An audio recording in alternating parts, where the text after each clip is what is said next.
asalaamaaleykum ñi seetaan Mindiss TV tey ñu ngi woon fii ci stade Massène Sène de Fatick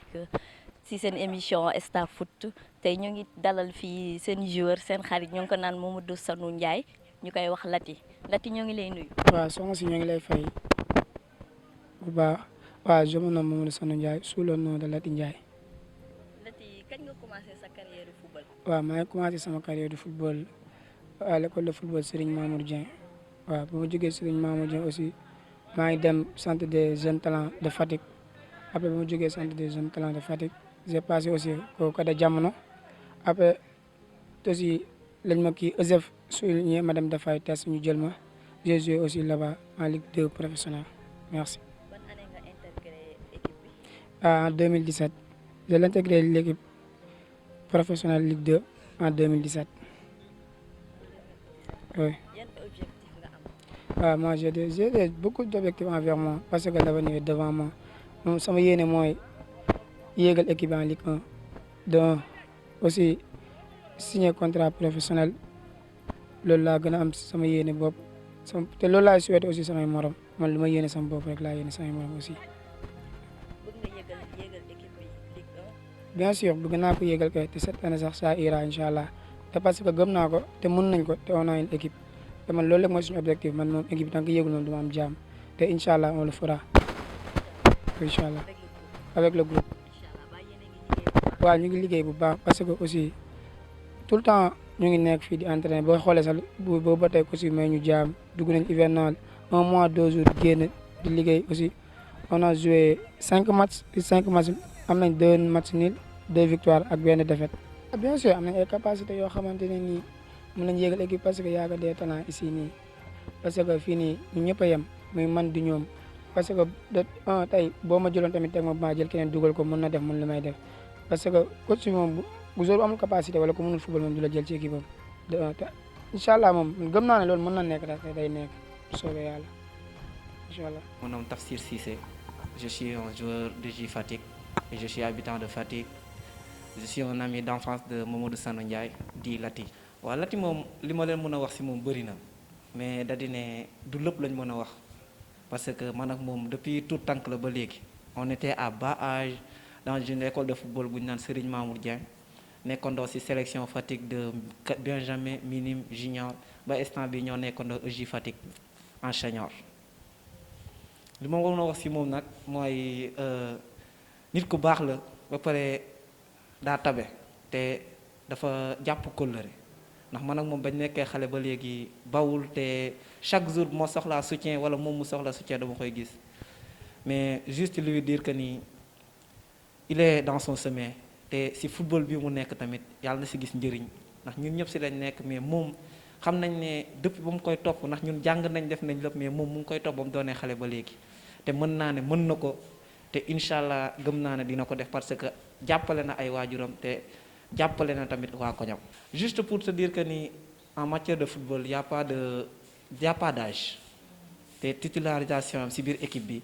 du nekk xaleem wala nekk magam c'est juste parce qu'il est généreux dans l'effort parce que il sait manier le ballon te loolu lañ soxla si football bi instant bii nii loolu loo yokk a tax mu nekk si équipe ba mu fi nekkee ba léegi nekkal pap fi lépp ay jàngat la tolloon na fi ay années yoo xam ne première année da dem toog 5 matchs du bokk ba jamono ji instant bi moom mooy titularisé bay boot suñu numéro 10 kon nag lépp si jàngat la te incha allah xam naa ne mën na continuer noonu bañ koy dégg feneen ak feneen. waaw conseil bi ma koy jox mooy juste que mu am respect si ñëpp gëm boppam am confiance en soi parce que loolooy nit te mu xam ne tamit Fatick lañ nekk ñuy fakastal moo ëpp ñuy defar. juste pour lui dire frère ne baisse pas les bras continue. waaw Lati lu ma si mën a wax bëri na d'abord xale la boo xam ne judd na si quartier boo xam ne c'est un quartier populaire parce que ñëpp xam nañ pël ga donc quartier bi nu mu bindoo peut-être Lati noonu la mel parce que dafa juddoo si quartier boo xam ne amul frontière si kër yi Lati bu mu doonee xale bu ndaw la commencé doon xale boo xam ne ñëpp dañu ko Lati dafa sob parce que même boo ko gisul seen kër moo ngi si beneen kër bu añeewul fii añee na fële même bu dul diisoo sax mais lamtooro aussi boo ko gisul daa mu nekkee xale moo ngi foofu donc esprit boobu mu yor nga xam ne dafa gaaw adapté wu fu mu dem day adapté wu am benn esprit de leadership loolu moo ko permettre ba tey ñëpp di mun a wax ci Lati parce que Fatick tey Lati fu mu dem quartier bu mu dem rek mun na fa adapté donc loolu bu mu nekkee xale da ko teel a inculqué ci moom. voilà leneen lu ma mun a wax aussi mooy xale la boo xam ne aussi déggal na ay magam parce que c'est rare tey Fatick boo fi doxoon yëpp nga laajte ndax Lati dafa am ak nit problème wala mos na xeex wala mos na tux wala mos nañ ko dégg ci dara doo ko dégg kenn di la ko wax te loolu c'est très rare ci booy ci jeunesse tey ji donc ça veut dire que xale la boo xam ne aussi am na éducation bu baax parce que aussi ci famille bu mu jógee la ak ci quartier bi. Maintenant sur le plan purement footballistique aussi c'est vrai ñun ñëpp ñun ñëpp ay anciens footballeurs lañ maanaam ñun bu ñu doon football moom moo ngi fa woon dañuy seetaan dañuy gàddu ay godaas xam nga di ñëw du xool donc ñun aussi ci côté football bi xam nañ ci dara lu tax ñu mun a tey taxaw di seedeel Lati quoi parce que aussi bëgg nañ ñun aussi li nga xam ne on n'a pas eu le temps ñun la chance sax laay wax ñun ñu am ko tey moom mu am ko. moom nag am na chance bu mu doonee xale bu ndaw mu tàmbalee ci école de football te loolu c'est très important parce que football base la base boobu heure boo ko ratee rek c'est fini donc moom am na chance nekk ci école football Picco ba mu doon xale bu ndaw donc fondamentaux yëpp ci football presque foofu la ko jëlee bu mu jógee foofu aussi bu demaat ci centre bi centre des jeunes talents donc centre boobu aussi da ko gën a perfectionné wu muy Baba Dia ak Ismaïla kii ñaan maa ngi leen di nuyu aussi au passage parce que def nañ lu bëri ci moom parce que joueur aussi nekkul aspect technique bi rek et même sur le plan de l'éducation instruction yooyu yëpp gars yi formé nañ ko ba tey Lati boo ko gisee rek di nga xam ne kii am nañu jaar na ci loxo yu baax quoi donc bu mu jaaree foofu ci la def jamono aussi cadet après ñëw aussi Fatick jouer junior senior ba tey mu signé quoi en tant que joueur professionnel parce que noonu lañu ko mën a wooyee quoi parce que léegi ñoom ñëpp c'est des joueurs professionnels dañuy signer contrat comme ñëpp voilà te c'est un premier ci quartier bu mu nekk quoi parce que ñun suñu jamono amuñu woon occasion tombé Ligue Pro et moom rek moo ñëw ci quartier ba tombé loolu donc fierté la tey ci quartier bi yëpp donc bu may wax fu mu jaar ci côté football foofu la quoi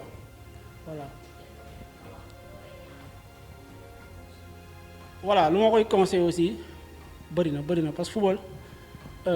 nekkul rek aspect technique bi ñu ne kii mun na football rek bu nekkoon loolu tey ñëpp tekk nañ ci football mais dafa am loo xam ne da nga koy priver sa vie mooy lépp loo xam ne lu neex la loolu tant que xañoo ko sa bopp pour nga mun a tekk ci football aussi tey xaw a metti donc ñun en tant que mag aussi suñu rôle loolu la donc c'est pas parce que dañuy ñëw terrain rek tey raté nga lii def nga lii mais dañ koy former parce que jour dañ koy former da nga koy ne ko lii na nga ko bàyyi par exemple jigéen ñi na nga leen bàyyi bul tux à telle heure del tëdd bu nekkee ëllëg da nga bëgg a doon professionnel parce que football bi rek ça ne suffit pas waaw tu peux être technique am qualité yëpp mais bu nekkee amoo hygiène de vie aussi c'est zéro donc ñun aussi en tant que ancien loolu lañ koy njëkk a jox comme conseil ba pare mais en même temps terrain chaque jour buy football dañuy ñëw du xool nombre de passes yu Lati di def sax chaque passe nombre de passes yu mu def maintenant personne dama koy xam nombre de balles yoo xam ne da ko passe te baaxul aussi dama koy compter bu ñu paree match aussi dañ ciy discuter te aussi du mel rek am na yeneen gars yu ne ci stade Fatick aussi dañ koy def donc ça veut dire que ñun ñoo ngi koy suivre aussi bàyyiwuñ ko voilà bàyyiwuñ ko parce que loolu rek lañ mun ci moom di ko suivre di ko xool erreur yi mu def dina ko lii bu ko defati lu ñu gis aussi ne c'est bien moo koy def ñu encouragé boobu léegi aussi ça fait 4e année je pense qu'il joue mais constaté nañ ne il a beaucoup progressé il a beaucoup progressé quoi actuellement voilà bon mot de la fin aussi dañ koy ñaanal d'abord parce que tey jàpp nañ na Lati am na ay qualité yoo xam ne war na mun a am présélection parce que booy ñuy jël ñuy jouer présélection équipe nationale U20 gënuñ ko ëppuñ ko qualité donc pourquoi pas moom xam nga leneen loolu tamit dañuy attirer attention autorité Fatick yi nga xam ne ñoo ngi ci cadre sport bi aussi ñu jàppale ko parce que football bi léegi c'est vrai que talent rek ça ne suffit pas foog nga am aussi entourage ñu la jàppale pour nit ñi mun la gis loolu aussi maa ngi ciy gërëm seen kii bi waaw ministre yi maa ngi leen ciy gërëm bu baax parce que lii yombul quoi am na ñoo xam ne da ngay fay lu bëri pour ñu defal la lii donc yéen boo leen gisee un jeune de Fatick boo xam ne doomu Fatick la nga xam ne kii bu ñu ko jàppalee mu dem donc action bii ngeen def je pense que Fatick yëpp ñoo leen ci war a remercier donc pour ma ñëwaat rek ñun suñu rôle loolu la donc ñoo ngi ñaanal Lati war na mun a doon professionnel parce que football bi léegi entreprise la ça génère des milliards donc bu gisee tey doomu Fatick waruñ nangu ñun ñi nga xam ne ñun ñi yëpp ak ñeneen ñi ñu jiitu ay Omar Pay ay ñoom Jules Ndiaye ay ñoom ñeneen ak ñeneen ñoom Mataan Ndiaga am na ñeneen ñu fi jaar ñoom Baba Dia ñoom Ismaïla Daf ñoom ñëpp c'est des joueurs yoo xam ne tey mënoon nañ lekk ay milliards ñun suñu génération pareil génération boo jël rek am na ñoo xam ne mënoon nañ doon professionnel donc peut-être ñun chance bu ñu amuloon ñii am nañ ko tey donc waruñu seetaan aussi xale yi aussi ñëw rek jàll mu jeex quoi donc war nañ leen jàppale bu ëllëg ay Lati yi yëpp am na yeneen seen morom yoo xam ne war nañ mën a doon ay joueurs professionnels quoi donc maa ngi ñaan autorité yëpp ñu jàppale leen peut-être am nañ lépp luy waral ñu dem tey koo si jëloon yóbbu ko championnat Angleterre ak France ak Belgique fu nekk aussi booy dañuy football parce que pare nañ lépp lu ñu waroon def si ñoom def nañ ko si ñoom donc lu si war rek mooy autorité yi jàppale leen te ñoo ngi koy ñaan incha allah Lati moom am nañ yaakaar si moom ne d'ici peu incha allah peut-être monde waxuma Sénégal sax waaye monde bi yëpp nañ ko dégg soobee yàlla ñu remercier aussi le président de l'EJ Fatick Fada Guène parce que aussi moom mooy président club bi donc bu ñu wax ci joueur aussi foog ñu remercier équipe bi remercier président section football bi Matar Ndiaga voilà di remercier bureau EJ Fatick yëpp di remercier aussi Gadio parce que moom aussi lu ma xam ci Lati rek la ci xam parce que yàgg nañ voilà moom je pense heure moo ko gisee dama ko ne yaa ngi fàttaliku ba ñuy dox Fatick Dakar donc loolu yëpp peut-être c'était pour l'intérêt de Fatick voilà même Lati bi li muy def aussi nii yëpp moom intérêt Fatick la ci gis parce que football tey Lati bu doonee benn professionnel fii mais Fatick saa yi mooy loolu te da ngay xool Sadio la muy def Bambali tey bu ñu amoon benn joueur professionnel buy gagné ay milliards aussi Fatick tey day naat. boo leen ma laajee ci Lati dinaa ci sawar macha allah parce que Lati sama yaay moo ko yar ba muy lu tuuti sama yaay moo ko yar macha allah Lati nekk xale bu baax xale bu yaru xale bu respecté ay magam bëgg ay waajuram fonk sama yaay macha allah Lati buy daw tey sama yaay tax buy daw sama yaay tax ak ay parents ak ñun ñi di ay mbokkam macha allah am na yar am na teggin am na sutura gëm na li muy def. loolu moom dañ koy sante sunu borom macha allah wax dëgg yàlla ndax xale bu loxom setee mu mën a bokk ak ay mag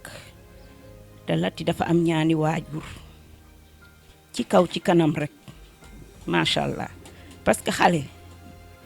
boo gëmee li ngay def bëgg li ngay def ca kaw ca kanam rek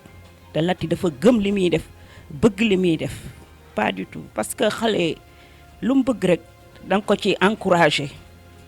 te comme dafa bëgg football bi ñu di ko ci encouragé ndax xale lu mu bëgg rek encouragé ko ci waaw parce que da cee gis avenir am moo tax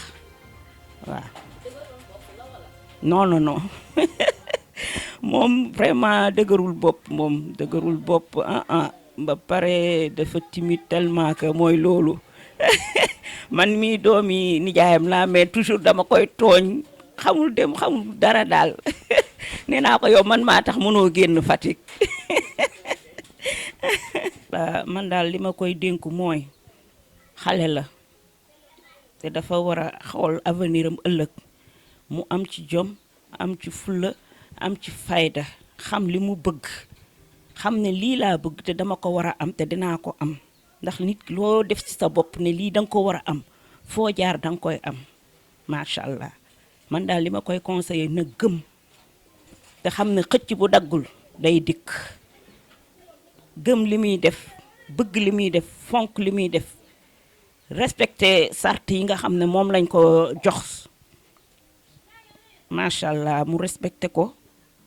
di def entraînement am ni mu waree di tëdd heure yeewu heure comme ni muy def tous les jours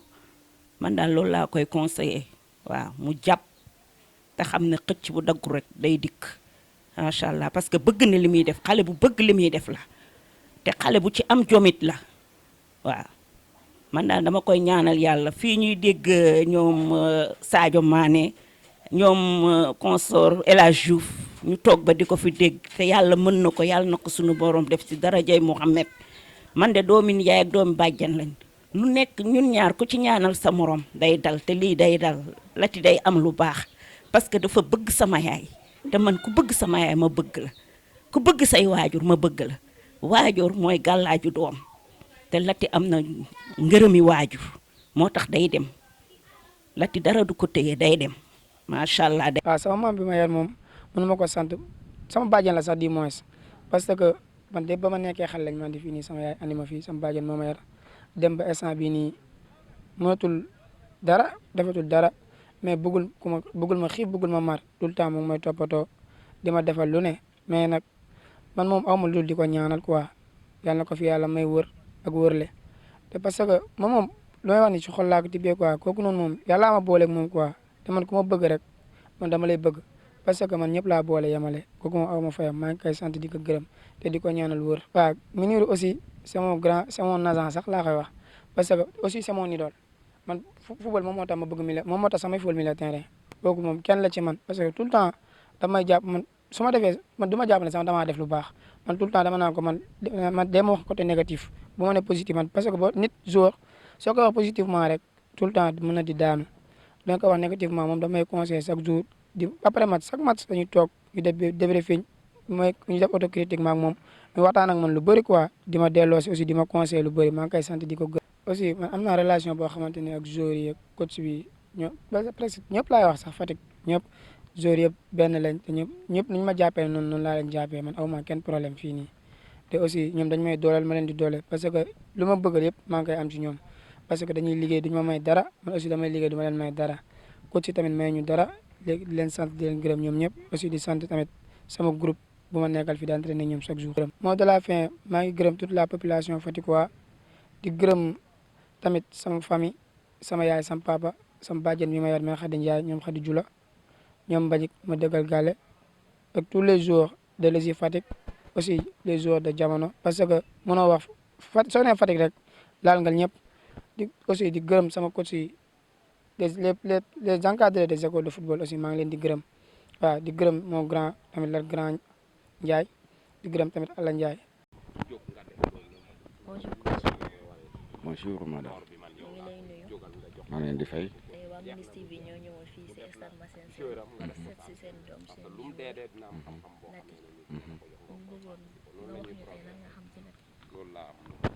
bon Lati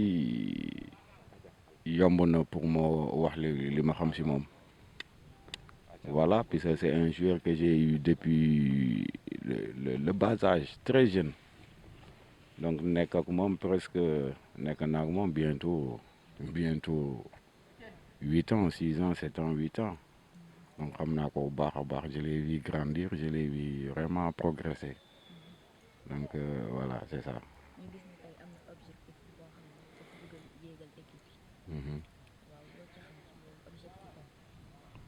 waaw mais kooku nag objectif bu noble la et puis objectif aussi bu rëy la aussi c'est juddoo si dëkk bi voilà yaroo fi et jànge fi football dem ba xam ne yow li la war maintenant mooy que équipe bi niveau bu mu nekk nga élever ko donc ambition bu am solo la donc yaakaar ne nag c'est dans ses cordes moom ak ñi mu àndal je pense que vraiment mën nañ ko puisque depuis 3 ans il est là vraiment daaw joué na il a fait un très bon championnat ren aussi il est en train de confirmer donc je pense que vraiment bu leen yàlla jàppale li mu namm si équipe bu Fatick bi mën na am.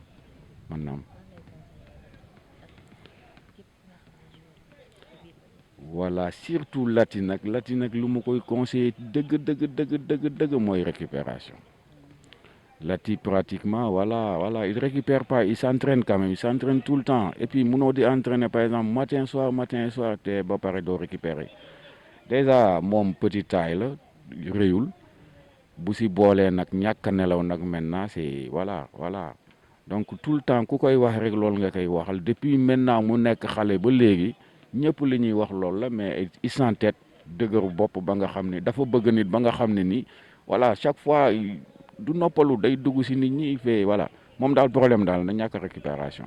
voilà surtout li ma koy digal nag mooy que bu concentré wu bu entraîner ba pare muy le matin qu'il récupère très bien Le soir aussi, vraiment après l'entraînement, il récupère très bien. Donc il le fait maintenant, tout le temps il sera performant puisque day liggéeykat la. en tant que coach lan ngay digal waa équipe bi ak ban yéene nga am ci équipe bi ci bëgg équipe bi yegg. voilà man de voilà gis nga lii bi mooy 3e année ma nekk si équipe bi si équipe senior bi en tant que titulaire def naa fi aussi 1 an en tant qu'entraîneur junior jaaroon naa fi nag en tant qu'entraîneur adjoint ak Claude Adjifon donc yéene bi ma am si équipe bi rek mooy que vraiment comme ni que Lati amee joueurs yi am ko sincèrement ñu yéegal équipe bi en Ligue 1 même bu dee après sax dañuy bàyyi ñeneen ñëw jël continuer liggéey bi loolu daal mooy sama yéene joueurs yu aussi pour ñu yegg fa il faut que li ñuy def ñu redoubler d'effort gën a rëy seen bopp si liggéey bi parce que liggéey rek moo ko mun maye leneen mënu ko maye bu ñu liggéeyee lu ëpp li ñu liggéey daaw gën a concentré wu dans l'objectif je pense que dinañ ko atteindre.